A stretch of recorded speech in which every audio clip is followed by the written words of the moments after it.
Good evening. I am Jasmine Quinn, and I want to convince you that each of the following four major battles of the Revolutionary War was the most important battle of the war. We begin tonight's segment with the Battle of Breed's Hill, also known as the Battle of Bunker Hill.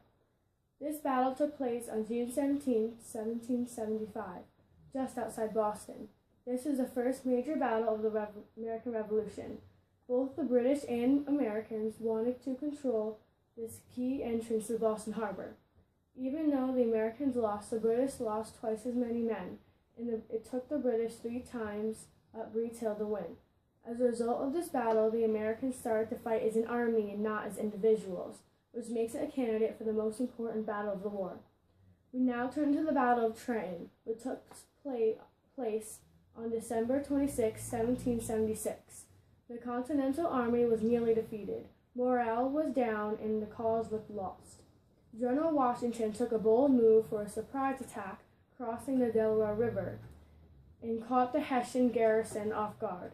Nearly the entire garrison surrendered with very few American casualties. This battle inspired many that the cause could still be won. It boosted morale and recruitment, which makes it a candidate for the most important battle of the war. 10 months later, the war tilted in the Americans' favor. The British wanted to divide the colonies by controlling the Hudson Valley, which led to the Battle of Saratoga. We now turn to Jasmine Quinn reporting live from the Saratoga battlefield.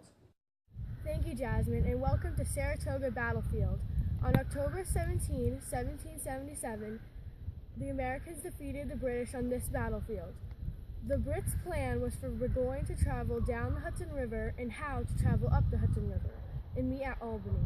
But Howe got lost and went the wrong way, and Burgoyne was forced to surrender by the Americans. So, because of this battle, the French decided to unite with the Americans because they thought the Americans could defeat the British. Back to you, Jasmine. Go. Thank you, Jasmine. By bringing in France, Saratoga is a candidate for the most important battle of the war. The final major battle of the Revolutionary War was the siege at Yorktown, lasting from 28 September to 20 October, 1781. The American and French naval forces that controlled the water surrounding General Cornwallis' stronghold at Yorktown. General Washington, commanding American and French troops, surrounded Yorktown by land. The siege took nearly a month, but eventually Cornwallis agreed to surrender to Washington, thus ending the Revolutionary War. Because this was the last major battle, it is a candidate for the most important battle of the war. I am Jasmine Quinn. Good night and good luck.